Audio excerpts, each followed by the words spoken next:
Hello again, Pastor Michael Jarbo here. Welcome to another edition of Soul Care, conversations to help renew the spirit. I'm glad you're here.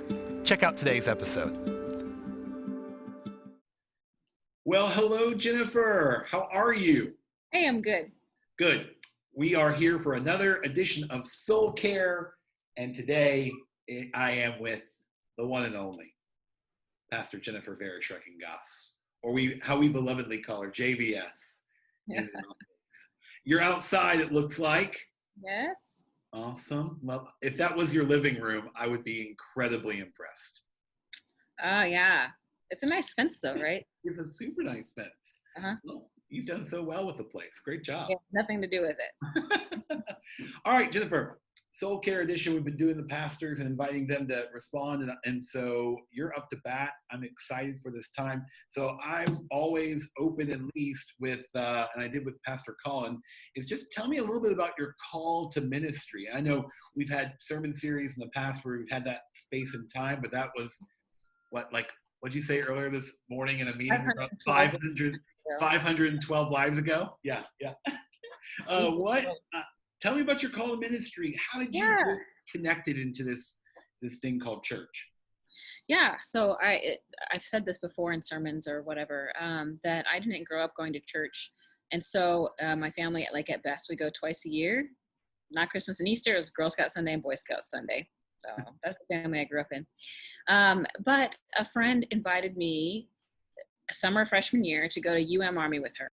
And UM Army is... it's very much like work camp that we do at MDUMC, except it's usually multiple churches going together to one place. Similar work, similar kind of thing. And at that UM Army camp, I experienced this profound love of God in evening worship and the fellowship and just the love that was expressed and felt there.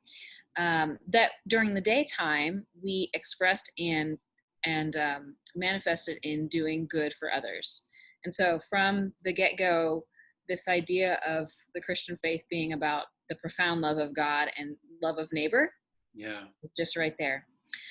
So then after that, I was the person who, if the church was open, I was there. I was in the youth choir and, MYF and Bible studies and just whatever I could do. I really felt a sense of belonging and home there.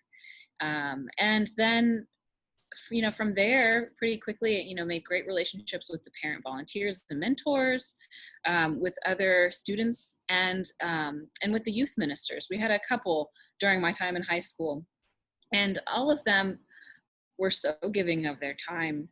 And several of them, as I got closer to the end of high school and started thinking about what was next, just started asking if I had thought about ministry, and I hadn't, but sort of started to plant the seed there.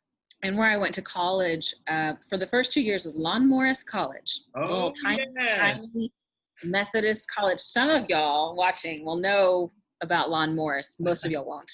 It's in Jacksonville, Texas. There it was. It's closed since then. But just a tiny 2-year private Methodist college. Yeah. And they had a program called Church Careers. And so I started college thinking I might do a medical career.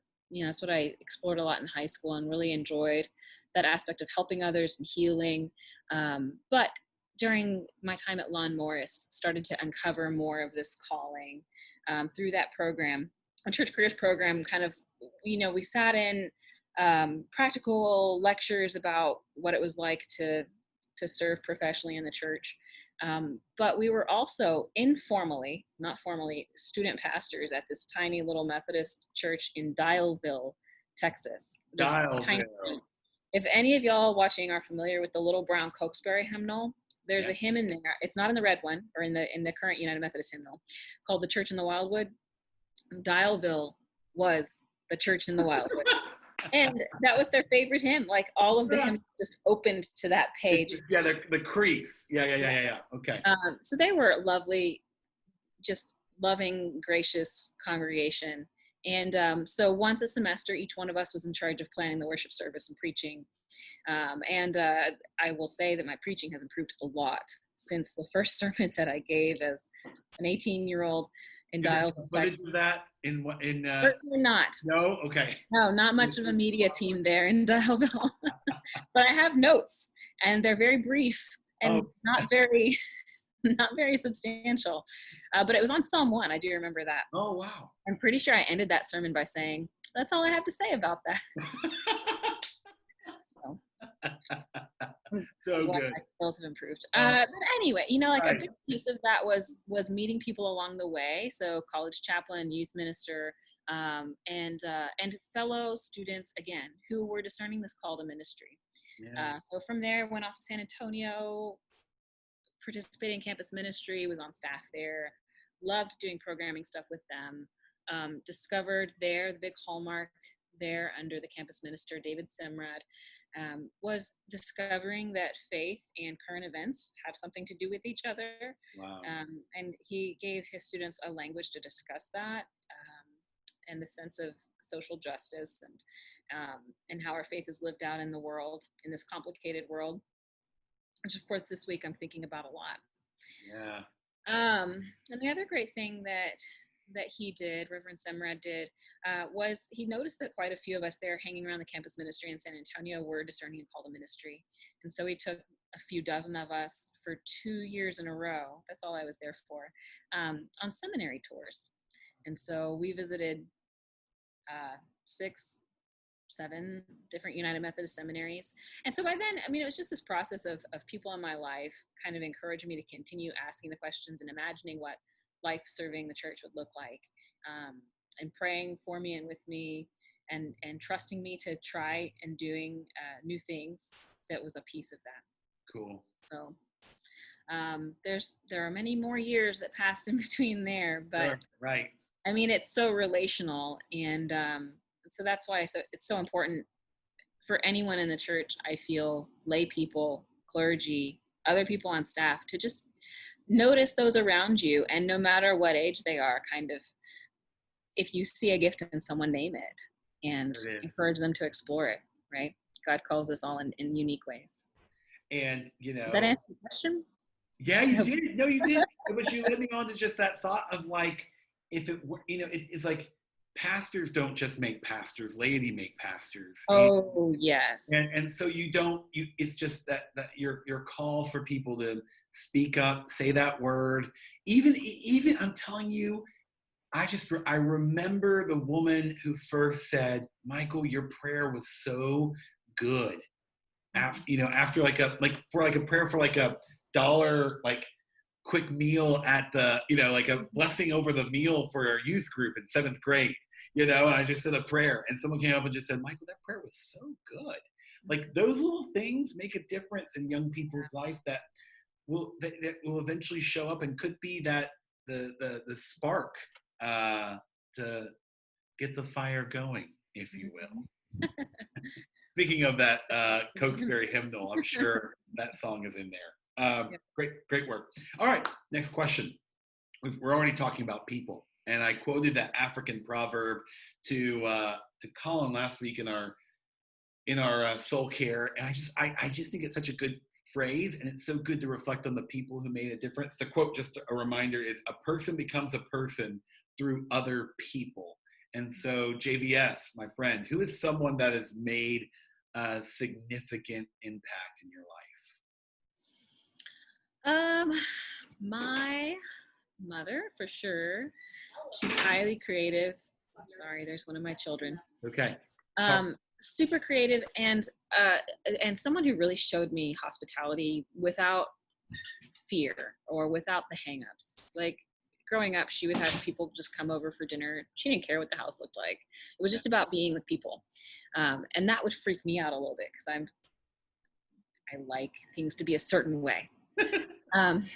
But that's important. I'd say also some of the people that I named in my kind of call story, so that's college chaplains and ministers, and other people that I've served with in ministry. So even, leading up to now, the staff that we serve on continues to influence and shape me.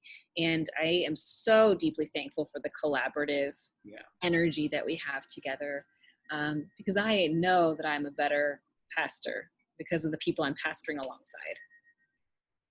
That's my short answer. No, that's a good answer, and I can't agree more. We are we are blessed with an incredible staff. I was just, Dr. Brad Morgan is on campus today. I'm talking, we both got a chance to meet with him for just a little bit today. And he just kind of popped in, just made just a little quick comment as I was kind of leaving the room. And he just said, you just said such a sharp, theologically gifted staff. And I just cannot agree more. We've just got just good people. It's like that proverb that iron sharpens iron, right? I feel like that is such a true reality on our clergy staff and our whole laity staff. So but I mean that just really reaffirms one of my core principles of ministry and discipleship, is that it's so relational. I'm big on relational theology. Like, we are not who we're meant to be without others. Yeah, right. That's good. Speaking of others, our questions, your answers, Jennifer, did you plan this? They're just like leading into the next thing. And also your child coming outside during that is perfect, because you are the mother of 3 awesome boys. And right now your lovely husband, Brandon, is watching them. And so I just wanted to ask, and it's just a little kind of inside scoop of who is, how do I word it? How would you describe Veres-Schrecengost? Yeah, this is a good question.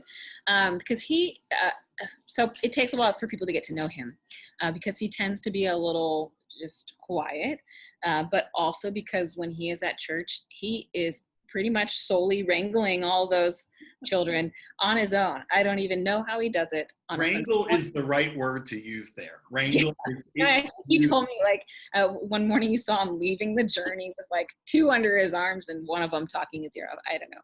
There are a lot. So good. Brandon is an amazing clergy spouse and an amazing dad. He sings, so he's very musical, and some of y'all watching may remember him. I think he's done a couple of solos. He's in the choir usually, and that's a big part of who he is. And he and I have known each other for a long time. This summer we'll celebrate our 18th anniversary. Wow.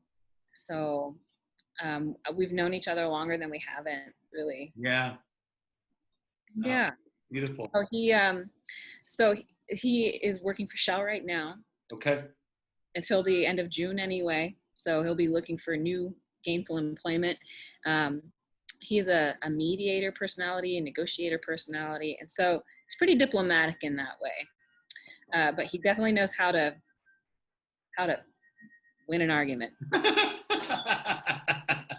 It's not always fun. That's right. He has. Sometimes full transparency. Yeah. Home. Awesome. But yeah, extremely smart, but a deeply caring guy.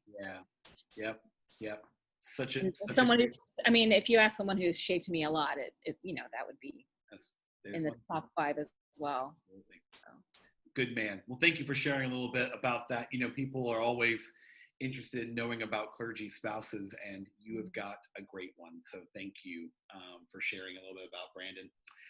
He is the man. So we're moving more back into ministry a little bit, and there's just a chance for us to kind of peel back some of the layers that people don't know. And we in ministry are always laughing. I'm just so thankful for texting, that we have text threads that you and I are part of, just to laugh at just the wildness of this time of COVID-19, but also of just ministry moments and spaces. So I want to just ask you, JBS, what's the funniest, or what's one of the funnier moments of your ministry that comes to mind? It doesn't just be Memorial Drive. Give me the span, and feel free to share. And if they're about me, please do not share them. I appreciate it. This is a really hard question, because I feel like I have such a short-term memory right now. So we'll have to come back to that one. Okay. We'll come back to that question. I'll try to think about that while we're talking about other stuff. Okay. I mean, it's like there are so many just silly, funny things. Yeah. And sometimes, in ministry, you deal with some pretty heavy stuff. And so sometimes like you develop a little bit like of gallows humor. But there's also just some just plain funny things that happen. So try to remember some of Okay. those. All right. We'll come back. We'll come back to that one. Okay. So then it shifts a little bit more to just, because there are heavy things, but there are also powerful things, and you can find the humor and the grief, and a lot of times all those emotions happen. But maybe can you share a moment that was really meaningful, powerful for you in your ministry? Mm-hmm. Yeah, so I find the sacraments always really powerful. That's a big part of discerning my calling to be an elder. Was experiencing that as a layperson first, and having strong memories of experiencing communion and the love of God. And so it's very powerful whenever someday when we celebrate communion once again in the way that we are accustomed, I will be so thankful, because that is a powerful gift to get to serve in that function. Weddings. So I, for example, officiated some weddings for people that are very dear to me. I think probably the most powerful, and it's recent memory, which is a boon for me right now, because I don't know, just this pace of life. Sure. It hasn't happened the last year or two. It hasn't happened. But baptisms, like, right? Always powerful. But back in October at the Journey, I baptized my son, Winston, which was a beautiful moment. So, Jennifer, that was a moment I was gonna. If you didn't have an answer for powerful moment, I was gonna say that I get to share a powerful moment ministry that was alongside you, and that was getting just to play a small role in the baptism of your third son, and just the way that you held him, and the way that you as a mother controlled the water going over his head, and you probably gave him more than I would have given him. I was trying to double up and skip bath that night. See, there you go. But it was just so beautiful, and just kind of like, I don't know. I just like, I know you were emotional in the moment, and so maybe it was the water of baptism on your face, but it was also mixed with tears and love and hope. I just like, the whole thing was so powerful, so beautiful, and to be that close was just a gift to me. I would honestly probably share that as one of my powerful moments too. So I'm glad you brought that up. It was a beautiful day, and I will always carry that with me. But in many, many, many ways, it didn't feel all that different from when we baptized anyone. Right. And so that's even that, realizing that is kind of profound. Yes, absolutely. Oh, so good. All right. You want to go back to the funny question? Or should we come back? Funny question. I'm struggling to come up with something. I tell you what, I'm going to think of something between now and when this is posted. Okay. I'll put it in the comments. Deal. Perfect. You guys will have to scroll down and read what I say. Deal. And everyone, you type in your own funny thing. Life in the church, life following Jesus, funny things unfold. Sure. We had, probably the hardest I've seen you laugh, Jennifer, was at a Chinese restaurant with a fortune cookie. And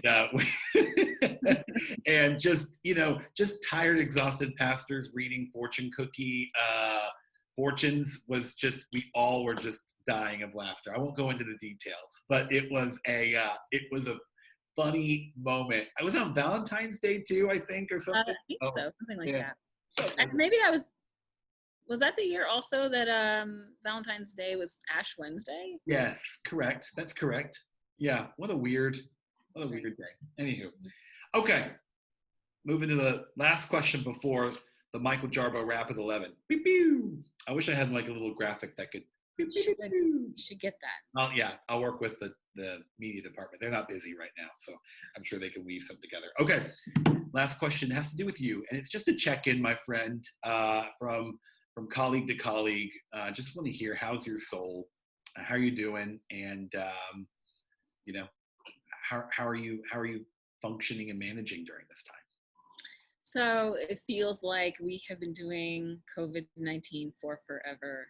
and ever and ever. I know. And there are some lovely surprises in that, but I'm finding it on the whole to be just really, really difficult, because I'm sure I'm not the only one, and so I'm sure others, y'all who are watching, are experiencing this too. But until recently, overnight, you become a elementary school teacher. You're trying to work full time in something that I find like deeply, deeply important. So it really bothers me when I can't give it the time that I desire to give it. And parenting full time, all in the same space, all at the same time. I feel like I'm preparing food and cleaning up, preparing food all the time. Anyway, all that is to say, this is a wearying time. Yeah. And we've lost a lot of routine. So on the flip side of that, I'll say that we've discovered some new tools to instill a sense of routine. So my home group, for example, we're using Marco Polo to connect with each other and ask that very question of one another: how is it with your soul? And that's been really life-giving. Good. So deeply thankful for that. Also, like on the whole, just like, how is it with my soul? I'm tired. Yeah. And I've learned about myself, I'm maybe not very good at pivoting and adapting to when things change dramatically, quickly, to making it ideal. I'm so jealous of the people who have found a lot of time in this time, because as an introvert, a big introvert, that sounds dreamy, to be at home and get to putter around my house and do all that. But from wake up to lay down, there's so much to do. Yeah. So. Well, thanks for sharing your soul there a little bit with us. And I know it's tired, and as not a parent, and you being a parent of 3, I can't imagine what you guys are going through, and being teacher and pastor and caretaker, and just, maybe sometimes emotional punching bag for. Yeah, and you're like, I'm sure I'm not the only one feeling this way. Like, how long are we in this for? I don't know, right? And that kind of lends a feeling of, like, despair and hopelessness is way too strong of a word, but it's in that vein, right? Okay. This kind of stuckness, this holding pattern, an uncomfortable holding pattern. Yeah.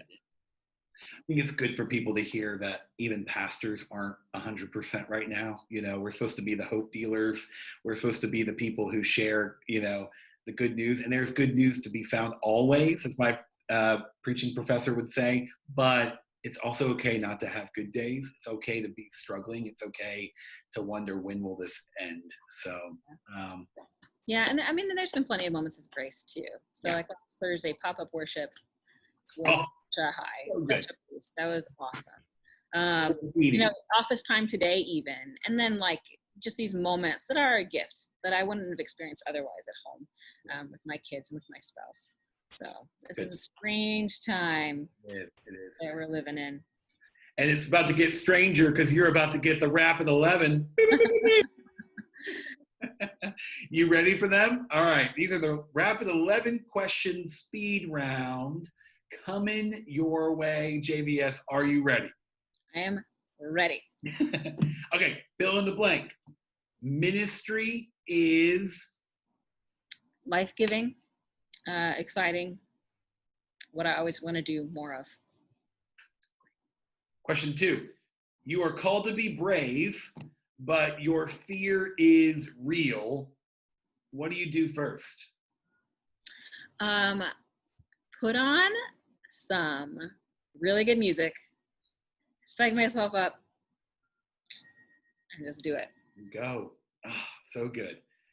Really good music would probably entail old school hip hop. Okay. I was thinking about asking the question, but we talked about music a little bit later. Old school hip hop. Good to know. Check. What is something that people often get wrong about you? Ooh, that's a good question. I don't know. A lot of people assume that all pastors are super extroverted, but we're not. But they also then will assume, like, if I share that I'm an introvert, or if I am kind of in a quieter mode, some people make the false assumption that introverts don't like people. I love people, with the love of Christ, right? So don't ever mistake my quietness for not caring. Boom. Mic drop. Okay. What's the last TV show that you binge watched? Ooh, okay. So can you define binge watching? Because so just binged and loved. So just I can like just a 2-episode maximum in our house. Okay, cool. Or I pass out, or yeah. I've just started watching a show on Netflix called Sweet Magnolias. Okay. And I don't know if I'd say I love, but I'm liking. Okay. And I started watching it, a United Methodist clergy women's group that I'm in on Facebook. Someone pointed out that one of the main secondary characters is a female clergy woman who wears a collar, African American clergy women in this little town. So wow. I'm liking that. Cool. Also liking the show Working Moms, not appropriate for all audiences. Okay. What is it? Oh, The Marvelous Mrs. Maisel. Yeah. Which I thought about when I mentioned the Sweet Magnolias, because the kind of the small town vibe that they're trying to do in that show reminds me of Gilmore Girls, which is always a good palate cleanser show. Yeah, smart show, well written. That's Amy Sherman Palladino, who also has written The Marvelous Mrs. Maisel. Interesting. Thank you for making that connection. I didn't know. Okay, next question. Favorite movie? Okay, my in the box answer is It's a Wonderful Life. Wow. Great, beautiful movie. Well played. I just last night watched a movie that Pastor Colin, has talked about for a long, long time and recommended to many people, Parasite, which was a superb movie. And but my out of the box answer, I will never not stop what I'm doing and watch Selena if it's on TV. You're going to have a lot of people love you more for that answer. Yeah, that is. And also, just so you know, after this call is over, I got to tell you a wild connection between Mark Romero, our media department head honcho, and Selena. They met. More words to come. I'll tell you later. Okay. A concert that you'll never forget. On my 30th birthday, U2 performed their first rescheduled show of their 360 tour. It had to be rescheduled. I think Bono had hip surgery or something. And so it ended up being, it was May 21st. I can't remember what year. And y'all don't even know that. But it wound up on my 30th birthday, which was an amazing concert. U2 doesn't do anything mediocre, right? Mm-hmm. What also made it fun, it was one of those dates that some crazy fringe religious people had predicted to be the end of the world. And so, U2 like kind of wove that into their comments to the crowd, and it was at Mile High Stadium in Denver. Wow. So it was like all in all, just a great experience. That concert. That is a great answer. Well played. Yeah. Well played. All right, let's keep going. What's on your bedside table? A lot of books. Okay. Many of them children's books. Okay. Is there one book in particular on top right now of all those books? I asked Colin the same question. Yeah, what I've been spending the most time reading lately, and I am the slowest reader in the world. Like if there's one thing I could change about myself, it would be to read faster. But a small group that I help lead, a great group of women that meets Thursday mornings, they decided to read together a book by Sue Monk Kidd. It's a novel called The Book of Longings. Oh my gosh, I've heard so much about that book. Interesting, very interesting book. It's like historical fiction, and here's the short blurb about it. It's written from the perspective of Jesus's wife, Anna. So, yeah. Just a little plug. I'm going to plug it because I love it. Brene Brown just interviewed Sue Monk Kidd. And really? About that book. Yeah, check it out. You know, I'm Saint Brene. Mm-hmm. I love her. So yeah. Good. I was picking up the bagels today, and they interviewed her on one of the morning TV shows. There you go. Very good. All right, a snapshot of a moment in your life that brings you joy. So it's like lately again, like all this time I'm spending at home with my kids. Like here's the beautiful things about being home for Corona. We potty trained the toddler, so that was There you close. go. And Winston, the baby, he's a full-on walker now. We saw every step of that. Finn, who's 3, does voices like accents, so he's just hilarious. Best moment, and I can describe this one best, and so that's what I'll zero in on. When, I'm usually on bedtime duty for the baby, and so eventually I put him down in his crib, and I kind of hang out next to it for a while. I should probably walk away, but I don't. And at some point he gets silly, and I call it our kissy face time, and he will like smush his face between the slats of the crib, and he wants me to kiss his forehead or do Eskimo kisses. Come on. Or just like kiss his smushed up little lips. And it's so adorable. Oh, okay. I swear the other day he started saying, "I love you." Oh, I mean, I miss Winston. Oh, God, I miss all your kids. They're so fun. I can say, you see the good, the bad, and the ugly, but man, that's a beautiful moment. Thank you for sharing that. So good. All right, 2 more. You got this. I believe in you. Tell me one thing you're deeply grateful for right now, besides smushed kisses with your technology.